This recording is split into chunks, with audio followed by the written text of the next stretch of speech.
ஒரு வழியா Indian men's team கிட்ட இருந்து இந்த விக்டரி அப்படிங்கிறது வர ஆரம்பிச்சிருக்குது. என்னடா அது அப்படின்னு எனக்கே யோசிக்க தோணுது. பட் அந்த ஒரு T20 சீரிஸ இந்தியா 4க்கு 0ன்னு தோத்ததுக்கு அப்புறமா, ஆமா அந்த 4க்கு 0 அந்த காலகட்டம்லாம் வந்து பரபரப்பா இருந்தது. சஞ்சு சாம்சன எடுக்காதது, சூரியவன்ஷி எடுத்தது, கௌதம் கம்பீர், ஸ்ரேயாஸ் ஐயர் கேப்டன்சின்னு இருந்துகிட்டு இருக்கும்போது, இந்த ODI சீரிஸ் ஒரு எதிர்பார்ப்பு இருந்துச்சு. ரோஹித், கோலி இவங்கலாம் வராங்க. பும்ராவும் ஆடப்போறாரு. KL ராகுல் இருக்காரு. அப்படிங்கும்போது நம்ம எதிர்பார்த்தது தான். இங்கிலாண்ட வந்து இந்தியா பீட் பண்ணுவாங்க அப்படிங்கிற மாதிரி. பட் ஆனா, இன்னைக்கு நான் சில பல விஷயங்கள் எதிர்பார்த்தேன். அது எல்லாமே நடந்திருக்கு. ப்ரிவியூல அத பத்தி நம்ம பேசியிருப்போம். T20 சீரிஸ் இந்தியா துவக்கும்போது அத பத்தி நம்ம பேசியிருப்போம். அது எல்லாமே இந்த வீடியோல நம்ம பேசவும் போறோம். சேனலுக்கு புதுசா வந்திருக்கீங்கன்னா மறக்காம சப்ஸ்கிரைப் பண்ணுங்க. முழு வீடியோவும் பாருங்க. அண்ட் உள்ள கருத்துக்கள பதிவு பண்ணுங்க. ஓவருக்கு 6 பால் தான். ஆனா நோ பால் போட்டா 7 பால். போடு ஐபிஎல் பாப்பியா? ஜெனில் லேடீஸ் அண்ட் ஜென்டில்மேன் இந்த எடிட் டூர் ஆஃப் இங்கிலாந்து 2026ல எட்ஜ்பஸ்டர்ல நடந்து முடிஞ்ச England versus India first ODI மேட்சோட அனாலிசிஸ் அண்ட் ரிவ்யூ பார்க்க வந்திருக்கீங்க இந்த ஸ்பெஷல் கிரிக் ஆனந்தா ஷோல. இன்னைக்கு இந்தியா வந்து ஜெயிச்சிருக்கிறாங்க. கடைசியா வந்து பார்த்தீங்க அப்படின்னா, இந்த T20 சீரிஸ் எவ்வளோ அஃபெக்ட் ஆகியிருந்ததுன்னு சொல்லிட்டு. பட் இன்னைக்கு ஒரு பக்கம் வாஷிங்டன் சுந்தர், அக்ஷர் பட்டேல் அடிச்சு குடுத்தாங்க. ஜெயிச்சிருக்கிறாங்க. கம்ஃபர்டபுள் வின்னுங்கிறத தாண்டி வின்னு. ஆனா, எனக்கு இந்த வின்னுல ரொம்ப புடிச்ச விஷயம் என்னன்னா, பவுலிங். ஆமா, நான் ஆல்ரெடி சொல்லியிருந்திருப்பேன். T20 சீரிஸ் இந்தியா தோக்கும்போதும், அதுக்கு முன்னாடி தோக்கறதுக்கு முன்னாடியும் சொல்லியிருப்பேன். அயர்லாந்து அப்பவும் சொல்லியிருப்பேன். பவுலிங் இல்ல அப்படின்னு சொல்லியிருந்திருப்பேன். பட் இங்க பாருங்க உங்களுக்கு வந்து ஜஸ்பிரீத் பும்ரா உள்ள வந்ததுக்கப்புறம், அதெல்லாம் அவரால மட்டும் கிடையாது. தென் இன்னொரு பக்கம் விக்கெட் எடுக்கவும் ஆரம்பிச்சிருக்காங்கங்கிறதும், ஃபீல்டிங் ஒரு பக்கம் நல்லா இருந்திருக்குங்கிறதுமே ஒரு காரணம். ஒண்ணு அன்னைக்கு ஹாரி ப்ரூக்கு கேட்ச் விட்டது, அது மாறுனது. இந்த மாரி நெறைய இருக்குது. நீங்க அயர்லாண்டுமே பார்த்தீங்கன்னா, இந்தியா கேட்சஸ் நெறைய விட்டிருந்தாங்க. பட் இங்க கேட்சஸ் எடுக்குறாங்க, விக்கெட்ஸ் எடுக்குறாங்க பவுலர்ஸ். ஸோ இது எல்லாமே ஒரு பெரிய ஒரு மாற்றம். இன்னைக்கு எனக்கு பவுலிங் தான் ரொம்ப புடிச்சிருந்துச்சு. 1ஆ 2ஆ நெறைய சொல்லிட்டு போலாம். முக்கியமான ஒரு 3 கேட்ச் அப்டின்னா, பென்டகெட்டுக்கு வந்து பும்ரா எடுத்த ஒரு கேட்ச். அது குர்னூர் பராரோட விக்கெட் தான். ஆனா அங்க அ 90% சிக்ஸா தான் இருந்துச்சு. பட் பும்ரா கேட்ச் பவுண்டரி லைன்ல எடுத்திருப்பாரு. நல்ல கேட்ச்சு. பும்ரா வந்து பவுலிங் போட்டு தான்னு இல்ல. அங்க பென்டகெட்டோட அந்த கேட்ச் ஒண்ணு எடுத்தார்ல, அது ஒண்ணு. அதுக்கப்புறம் அ KL ராகுல், வில் ஜாக்ஸுக்கு எடுத்த கேட்சுமே செம்ம கேட்ச்சு. அது அவரு வந்து ஆஃப் சைட்ல டைவ் அடிச்சு அந்த கேட்ச் ஒண்ணு எடுப்பாரு. அதுக்கப்புறம் வந்து பார்த்தீங்க அப்டின்னா, இங்க ஹாரி ப்ரூக்குக்கு வந்து ஸ்லிப்ல ரோஹித் எடுக்கிற கேட்ச். என்ன ஸ்லிப்ல வழக்கமா, பட் அந்த ஸ்லிப் கார்னர்லயும் எடுக்கக்கூடிய கேட்ச் ரொம்ப முக்கியமான கேட்ச். அது ஒண்ணு நடந்துச்சு. அ மத்தபடி வாஷிங்டன் சுந்தர் வந்து பெத்தலுக்கு ஸ்கொயர் லெக்ல எடுப்பாரு ஒரு கேட்ச். குர்னூர் பராரோட பவுலிங்ல. இது ஒண்ணு. அதுக்கப்புறம் ஆர்ச்சரோட கேட்ச வாஷிங்டன் சுந்தர் திரும்ப மிட் விக்கெட்ல எடுப்பாரு. இதுல எல்லாமே அக்சர் பட்டேல், அதுக்கப்புறம் வந்து பும்ரா பவுலிங் போட்டு, ஹர்ப்ரீத் பரார் சாரி குர்னூர் பரார் பவுலிங் போட்டு, இவங்க எல்லாருமே எடுத்த விக்கெட்டுங்கிறதால எனக்கு ஃபீல்டர்ஸ்களுக்கு கிரெடிட் குடுக்கணும். கீப்பருக்கு கிரெடிட் குடுக்கணும் அப்படிங்கிற மாரி தான் நான் நெனைப்பேன். ஏன்னா எனக்கு அந்தந்த இடங்கள்ல வந்து பார்த்தீங்க அப்படின்னா, அவங்க புடிச்ச கேட்சஸ் அதாவது ஃபீல்டர்ஸ் தான் எனக்கு ஞாபகத்துக்கு வராங்க. பவுலர் அப்படிங்கிறத தாண்டி. ஸோ அது அது அதான் அதான் சொல்றேன்லங்க. இது ஒரு குழு விளையாட்டு. இதுல பவுலர்ஸ் ஒரு பக்கங்கிறத தாண்டி ஃபீல்டர்ஸ்களும் ஒத்துழைக்கணும். ஒத்துழைச்சிருக்காங்க. ஏன்னா நாங்க பாண்டிச்சேரி பிரீமியர் லீக் கமெண்ட்ரி பண்ணிக்கிட்டு இருக்கிறேன். அதுல வந்து பார்த்தீங்க அப்படின்னா, எவ்வளோ கேச்சஸ் விடுறாங்க. பவுலர்ஸ்களுக்கு எவ்வளோ விக்கெட்ஸ் தவற விடுது. ஒரே ஓவர்ல 4 கேச்சஸ் கிட்டத்தட்ட விடப்படுது. ஆனா இங்க பார்க்கும்போது வந்து பார்த்தீங்கன்னா, அந்த குவாலிட்டி அதுதான் அதுதான். ஸோ நல்லா இருக்குது. ஒரு பக்கம் பும்ரா புடிச்ச கேட்ச் பெஸ்ட்டா? இல்ல வாஷிங்டன் சுந்தர் ஸ்கொயர் லெக்ல பெத்தல் எடுத்த கேட்ச் பெஸ்ட்டா? KL ராகுல் ஸ்லிப்ல எடுத்த அந்த கேட்ச் பெஸ்ட்டா? இப்படின்னு வந்து பார்த்தீங்க அப்படின்னா, சாரி KL ராகுல் விக்கெட் கீப்பரா இருந்து அத எடுத்த அந்த கேட்சா? டைவ் அடிச்சு. இது இப்படின்னு சொல்லிட்டு வந்து பார்த்தீங்க அப்படின்னா, எது பெஸ்ட் கேட்ச்ன்னு சொல்லிட்டு காம்பீட் வைக்கிற அளவுக்கு இருக்குது. அந்த அளவுக்கு ஃபீல்டிங் பண்ணியிருக்கிறாங்க இந்தியா. நான் முன்னாடியே சொன்னேனா எனக்கு தெரியல. அயர்லாந்துலாம் அது ரொம்ப பிரச்சனையா இருந்தது. T20 சீரிஸ்ல அது ரொம்ப பிரச்சனையா இருந்தது. ஏன் ஏன் ஒண்ணும் இல்ல.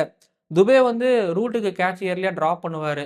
அந்த கேட்ச் எடுத்திருந்தா இன்னைக்கு இந்த 259 டார்கெட்லாம் கிடையாது. முன்னாடியே காலி ஆகியிருந்திருப்பாங்க. அ அதான் துபே திரும்பவும் கேட்ச். பட் துபே விக்கெட் எடுக்குறாரு. துபே விக்கெட் எடுத்தாரு. வில் ஜாக்ஸோட விக்கெட்டு.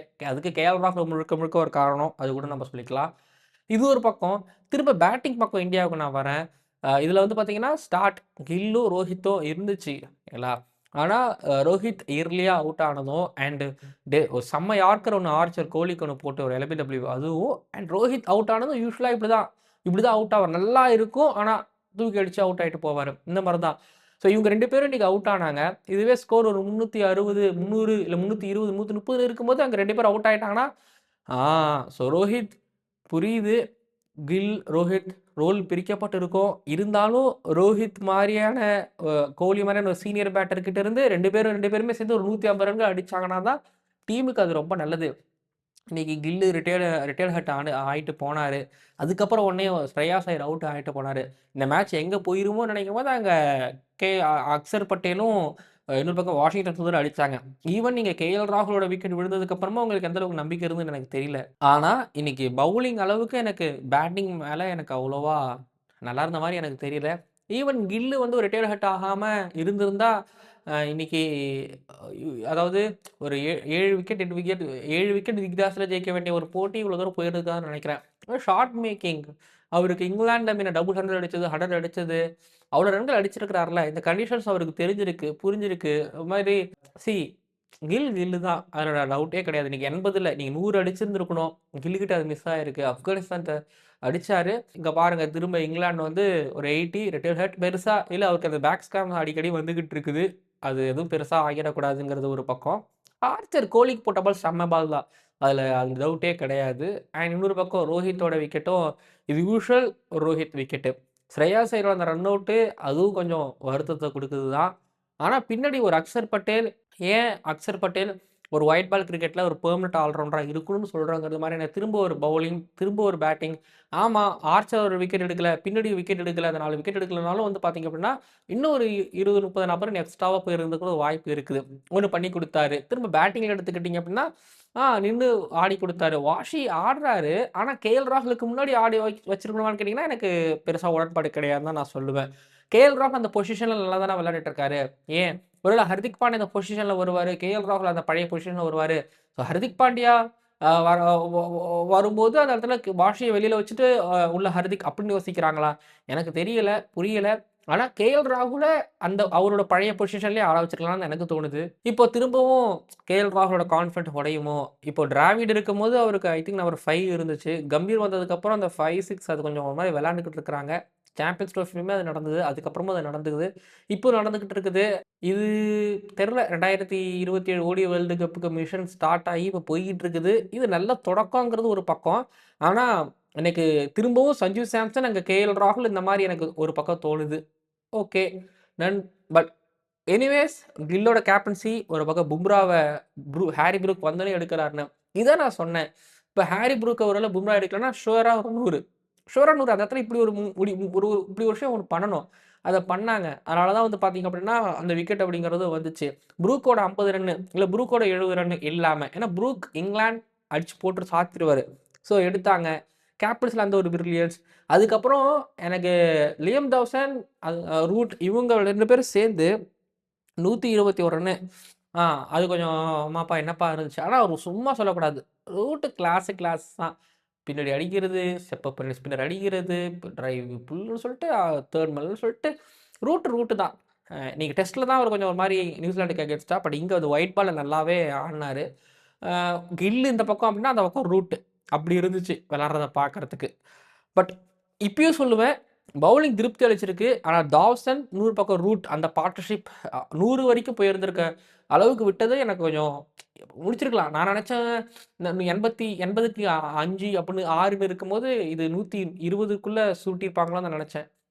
ஆனா பாருங்க என்ன ஆயிருக்குன்னு பாருங்க. Okay. Bowling, batting and fielding Axar Patel கலக்கியிருக்காரு. வாஷி ஃபீல்டிங்க கலக்கியிருக்கிறாரு. Shreyas Iyer decent start. கில் இன்ஜூரியிலேருந்து சரியாகி வரணும். அது ஒண்ணு இருக்குது இந்தியாவுக்கு இப்போதைக்கு. அதுக்கப்புறம் பவுலிங் பும்ரா வந்து ஃபீல்டிங்லேயும் கலக்கி, பவுலிங்லேயும் கலக்கி, அப்புறம் குர்னூர் பரார் பவுலிங்ல நல்லா போட்டிருக்காரு. துபேவ பவுலிங்ல பயன்படுத்துறாங்க. இது ஏதோ ஒரு சிக்னல்ஸ் குடுக்குதுன்னு நினைக்கிறேன். பார்ப்போம். சரிங்க. வீடியோ நிறைவடைகிறது. இதுல பெருசா பேசுறதுக்கு எதுவுமே இல்ல என் சைட்ல இருந்து. நீங்க ஏதாவது பேசணும், சொல்லணும்னா கீழ வந்து கமெண்ட் பண்ணுங்க. அடுத்தடுத்த வீடியோல உங்கள பார்க்குறேன். அப்புறம் நான் சொல்லுவேன், அடுத்த ஓடிஐ மேட்ச்லயும் இல்ல, இந்தியா அந்த சீரிஸ ஜெயிப்பாங்கன்னு எனக்கு ஒரு நம்பிக்கை இருக்கு. இங்கிலாந்து பவுன்ஸ் பேக் ஆகி வந்தாங்கன்னா பார்ப்போம். பட் அங்க தான் பிரெண்டன் மெக்கல்லம் வந்து கோச்சிங்லேருந்து தூக்கிட்டாங்கல்ல. அது ஒரு இஷ்யூ போயிட்டு இருக்குது. அது ஏதாவது சலசலப்பை ஏற்படுத்தலாம்னு நினைக்கிறேன். பட் ஓகே அதெல்லாம் ஓரமா வையுங்க. பட் இங்கிலாண்ட விட இந்தியா அந்த சீரிஸ்ல கொஞ்சம் கை ஓங்கி இருக்கிற மாரி நான் பார்க்குறேன். அவங்களோட பிளேயிங் லெவலே கொஞ்சம் அரைகுறையா தான் இருந்துருச்சு. எக்ஸ்ட்ராவா அவங்களுக்கு நெறைய பேர் காயம். அது ஒண்ணு பார்க்க முடியுது. ஃபாஸ்ட் பவுலிங் ஆல்ரவுண்டர் எடுத்திருந்திருக்கலாமோங்கிற மாரி யோசனை இருக்குது. டாவ்சன கொண்டு வந்தாங்க. பட் T20 சீரிஸ்ல வந்து ஸ்பின்னர்ஸ் விக்கெட் எடுத்தாங்கங்கிறதெல்லாம் இங்க கொண்டு வந்திருக்காங்களோன்னு எனக்கு தெரியல. பார்ப்போம் அடுத்தடுத்த போட்டியில எப்படி என்ன பண்றாங்கன்னு. பட் இந்தியாவ பொறுத்தவரைக்கும் கம்ஃபர்டபுளா இந்த சீரிஸ ஜெயிப்பாங்கன்னு எனக்கு தோணுது. நீங்க கமெண்ட் பண்ணுங்க. அடுத்தடுத்த வீடியோக்கு உங்கள நான் சந்திக்கிறேன். பார்க்கலாம்.